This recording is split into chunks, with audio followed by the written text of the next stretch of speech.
it in. Like, don't see half the photograph of it. What would my thoughts you to do is do the poem and then do the walk on your own. Yeah. Oh, I'd be up for that. I think that would be quite a nice thing to do. No, I very much want to.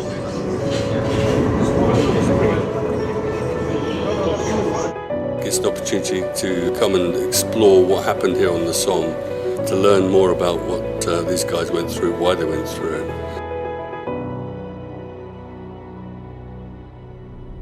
So what we're now going to do is go up the sunken lane and I'll tell you a bit more about what happened here. So the challenge now, folks, is as you trek around 360 degrees to see how many cemeteries you can spot.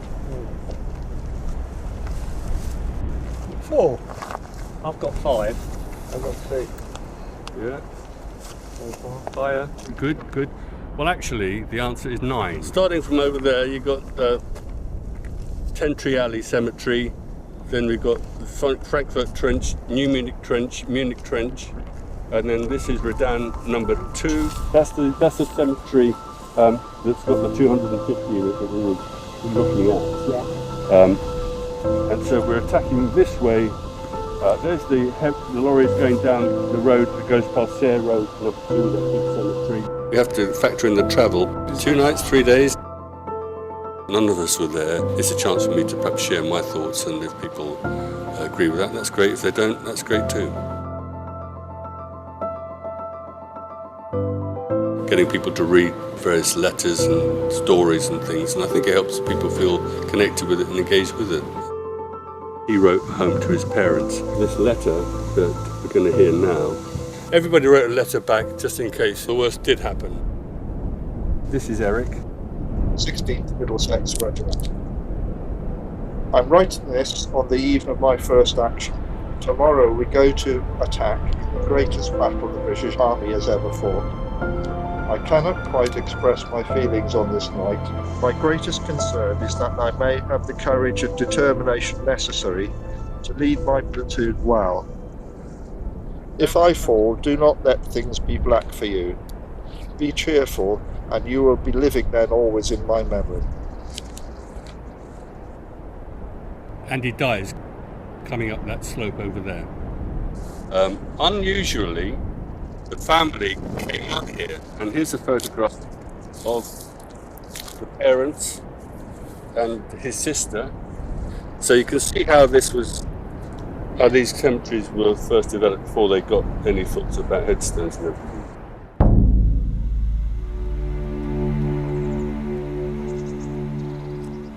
Today, there's 2,369 soldiers buried here, of whom 885 are unidentified. Now, the memorial behind us, the one that John and Helen's brothers have done, has 9,847 names on it, and it covers just the period August 18 to November 11th,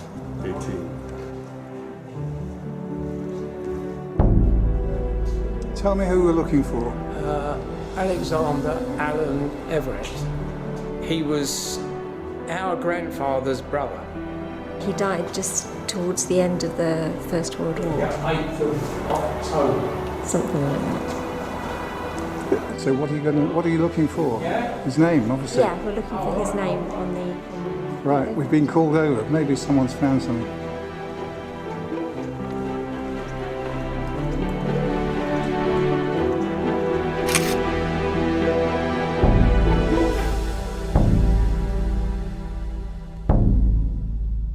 People find it, in general, of interest. I think that's the minimum. And some people find it absolutely engrossing, which I do. And I find that very rewarding too. It's a chance to explain a bit more about what actually happened. Corporal George Ashurst, 1st Battalion Lancashire Fusiliers. It's time to go over the top. It was partly blown down and I'm just stepping on top. There's a corporal lying there, gone, all blown away. Their heartrending cries for help could be heard above the noise of rifle fire and bursting shells. Some were talking deliriously, others were calling for help and asking for water. The battalion commander, Colonel Meredith Magniac, called out, "Every fit man, come with me, over the top again." He He was waving his revolver menacingly as he did so. Hundreds of dead lay about and wounded men were trying to crawl back to safety. Their heart-rending cries for help could be heard above the noise of rifle fire and bursting shells.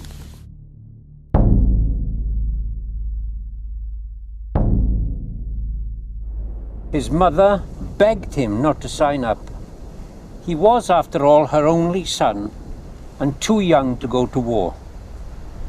A Major Crozier, no relation, was there, and he promised the anxious woman that he would look after her son.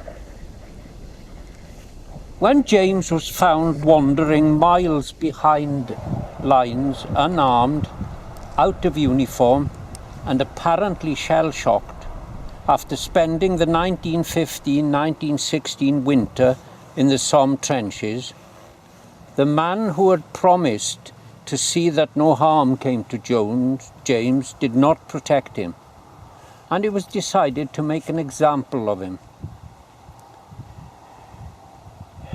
James Crozier was shot at dawn on the 27th of February 1916. He was the youngest Irish deserter to face a firing squad. In his memoirs, Major Crozier recalled the pathos of James Crozier's fate. He was no rotter deserving to die like that. He was merely fragile.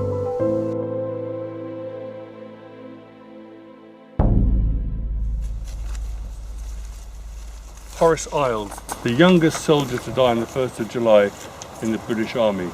He was a butcher's boy, and some woman decided to present him with a white feather. The white feather was an indication of cowardice. He was so embarrassed by that, he joined up. And Helen is going to tell us about it, that his sister wrote to him. 9th of July 1916. My dear Horace, you've dropped into the thick of it and no mistake. For goodness sake, Horace, tell them how old you are. I'm sure they'll send you back if they knew you were only 15. You've seen enough now. Just chuck it up and try to get back. You won't fare no worse for it. Sure.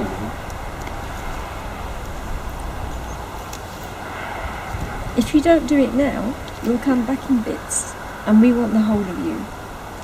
Just remember, I'm always thinking of you, and hoping for your safe return. Your loving sister, Florrie. But a waste of life, basically. I got quite depressed about it.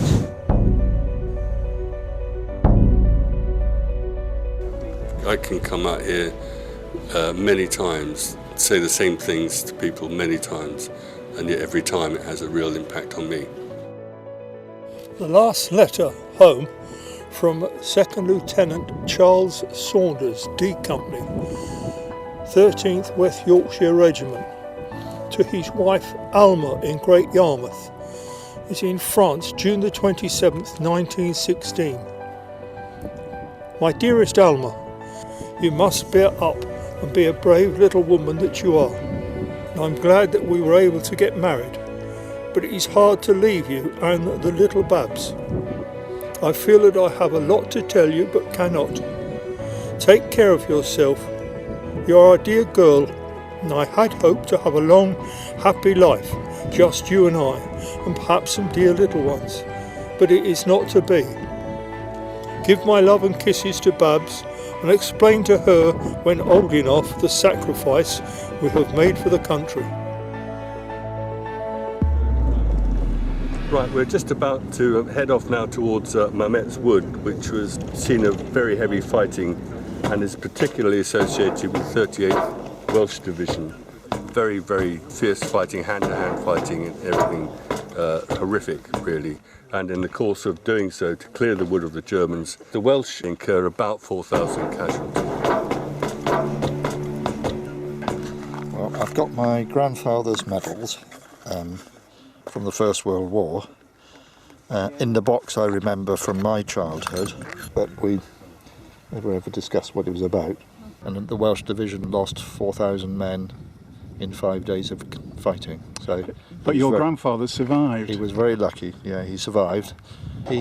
then went up to Flanders and took part in the Third Battle of Ypres, Passchendaele, survived that, and then ended up back on the Somme in 1918 when he ended up fighting through Averley Wood, Bazentine-le-Petit, High Wood, and then on to Delville Wood. After a day there on the 27th of August, the following day they were forced to return to High Wood. And we now know that that was the day that his son was born back in Swansea. His son being? My dad, Wallace George Davis, was born on that day at Delville. This is the sweetheart brooch, which his wife, Frieda Eva, wore the little Union flag at the top. Yes, I remember seeing them as a child. I was given them with a tub of Brasso to clean.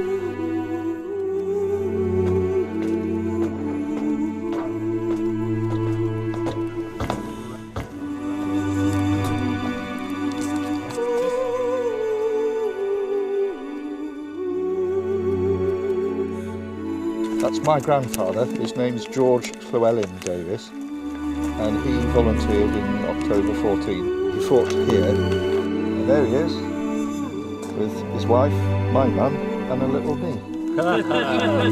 You got the same jumper. The poet Robert Graves fought in the battle and described the wood immediately after the battle. It was full of dead Prussian guards, big men, and dead Royal Welsh Fusiliers and South Wales Borderers, little men. Not a single tree in the wood remained unbroken. Ar gyfer pob Cymro a pawb sy'n byw yn Bryden.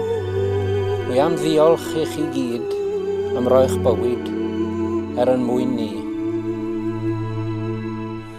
Rwy'n gobeithio, rwy'n gweddio eich bod gyda'r Duw yn y nefoedd, casgwch a diolch o galon.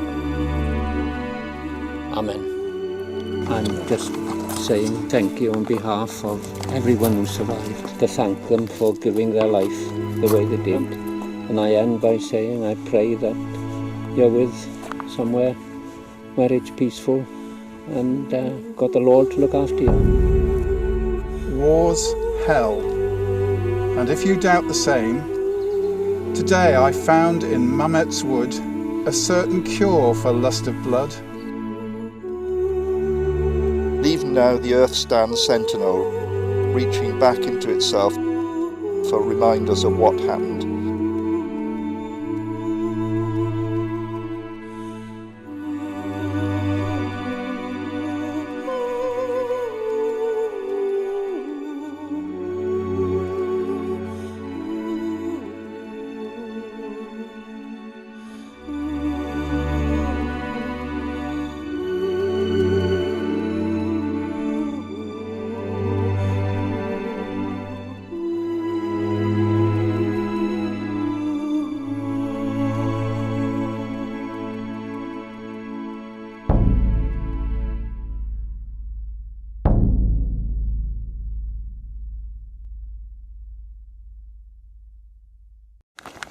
They've got a sort of small dressing station.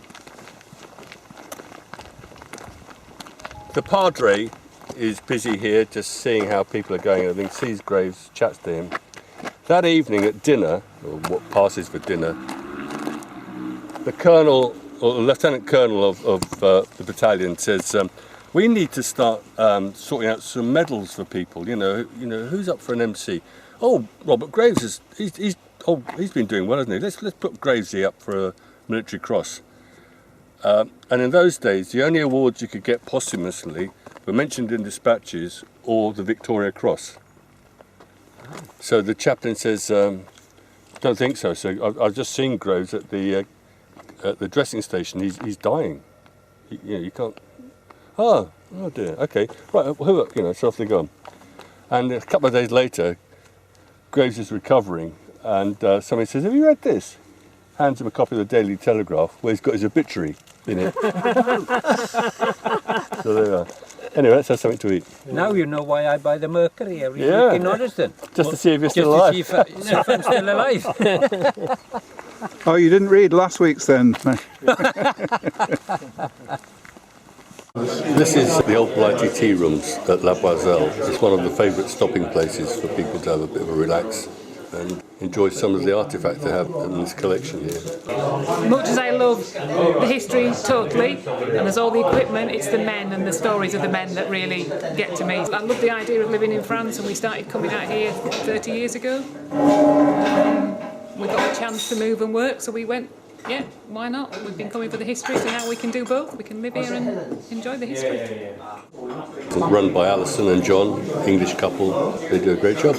Old Blighty sounds like it's got connections back home. It has. A Blighty wound was a wound that was sufficiently serious to get you sent home for treatment, which might be permanently or might not be, but many soldiers would crave getting an old Blighty wound because it gave them a bit of a break from the front line. Jim, this is for you to wear for the group for the team photo. Look, it looks like a teapot. No, Okay. perfect. It's apparently it's I used to like you. It looks like a teapot. yeah. Jim, do you know what you're wearing? Yes, I'm wearing a French infantryman's hat. It's called an Adrian helmet, Well, we all think he looks rather fitting in that, don't well, we? you're right to think that because I am. Interestingly, Winston Churchill never won to shirk publicity. He used to wear one of these so that he'd always get spotted wherever he went. For the team photo. Okay. I learn something new every time, and I go home with an enduring sense of not knowing enough about this stuff and needing to study it much more, learn much more about it. One day in the church, we were shopping around all those wooden chairs at the back, and I noticed one had a plaque on it in dedication to F.R. and his brother. So I googled it, and very quickly it came up with this guy's details. I don't have a photograph of him. I don't know much more about him. He served, as you can see, in the Prince of Wales' own civil service rifles. So that would be a battalion. He's obviously had some job in the civil service, and he is killed in October attacking the Butte de Wallencourt.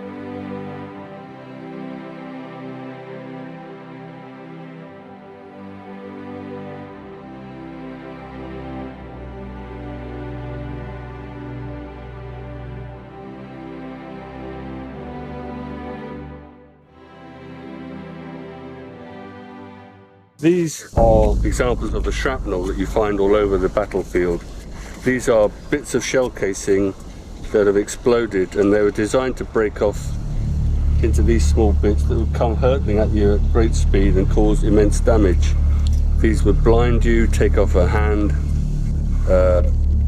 unlikely to kill you, which actually was ideal because the optimum for the enemy was not to kill a soldier but to badly wound them, because the resources then that would be taken up dealing with that wounded soldier would be significant.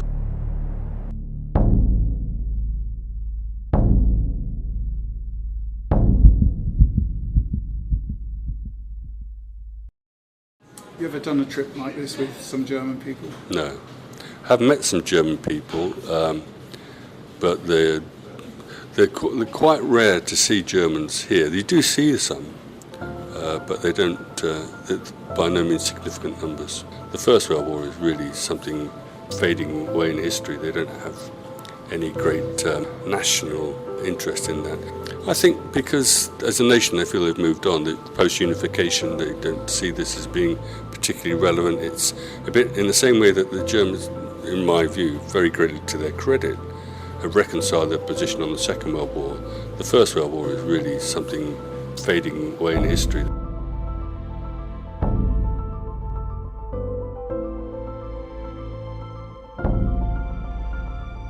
Equally the French, they've moved on, and they're often quite bemused as to the interest that we still have, which is enduring. At the end of the war, a lot of guys, for lots of reasons, weren't able to return to the UK because they're just so emotionally scarred unable to take the just couldn't face going home. So they took work here looking after the graves of their mates as Commonwealth War graves guys or whatever. Or they just generally thought they met up with French girls, got married and so on. One of these was the gardener here, a chap called Bert Leach. And so in the Second War, when the Germans come back, could be awkward, Leach was allowed to keep his bicycle so that he could cycle to Beaumont Hamel, which is just down the road, where there was a cemetery with some German graves in it, like this one here, that he would be able to tend. What the Germans didn't know was that Bert and his son were very connected with the resistance. So every Sunday, when he had a day off, he would cycle to Arras to get forged papers, because with the resistance, crashed airmen were smuggled here at night, and behind that wall is a shed that you'll see tomorrow morning where they hid the guys, the airmen, until it was safe to try and squirrel them away with these forged papers. And 41 British and American aircrew were got out of here safely back to their own lines. And the Jerrys never knew. Truly amazing, all these headstones that we've seen on this trip, hundreds and hundreds and thousands of them, but it just seems such a waste of life. I said it's nice to see the one here to Henry Bartlett, whose memorial we have in church. Well, he's brought up in Hoddesdon, but they lived in a big house on Highwood Road. His father was a leading light in the local Conservative club. And so Henry joins up the London Rifle Brigade and comes out here to Effie, and on his first afternoon gets to the front trench, peeps over the top to see what it's all about, and gets shot by a sniper and dies immediately. I have to say, you can see that he will have a rose, the shadow of a rose falling on his headstone every day. I came here with my wife Doreen, who writes poems. She always sits, whenever she comes into church, in the seats by the war memorial plaques, and always has a thought for the parents of Henry who had this plaque put up. It's a very short poem she wrote for Henry. As we stand in the church by a plaque on the wall, where your name, etched in brass, reaches out to us all, we remember our debt that can never be paid, and reflect on the ultimate sacrifice made. At 19, you were just beginning your life with a passion for living and dreams of a wife. This brings love from the town where you laughed and you ran, not forgotten, but mourned. A courageous young man.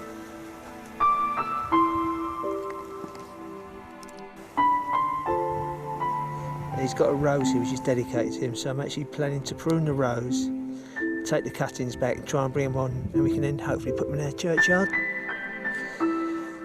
Yeah, that's what I would love to do. So here goes. You cut it at an angle so the water actually runs away from that node, and then it will encourage new growth. So you get new growth, and this man deserves some new growth. That's it. I'll do what I need to do when I get home, put them in a pot of soil, try to bring them on. We'll then look to transplant them out into our churchyard.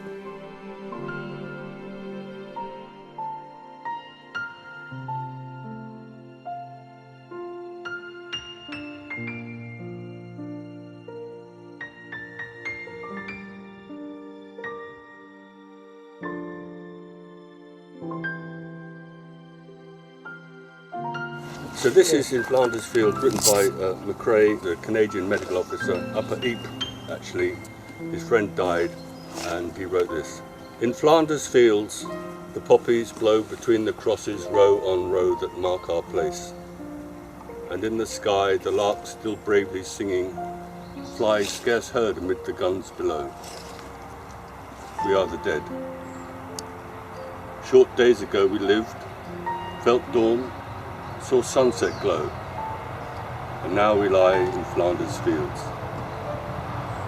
Take up our quarrel with the foe, to you from failing hands we throw the torch, be yours to hold it high.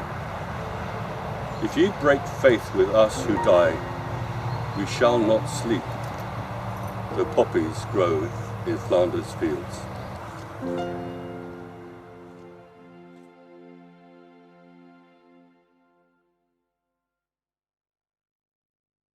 We're going to drive all the way to Calais, and then we'll probably go to what's it called? Ashford, I think Ashford on the way back to drop Helen off so she can go to Hastings. Was it worth coming? Oh, absolutely. Absolutely, yes. Didn't know any of this, to be fair. It's been really interesting trip, yeah. It's been inspiring, it really has been. It's a real experience, not to be missed. Thank you. Been worth coming, Richard? It has, really enjoyed it. Jim knows his stuff, made it really interesting. Well worth visiting.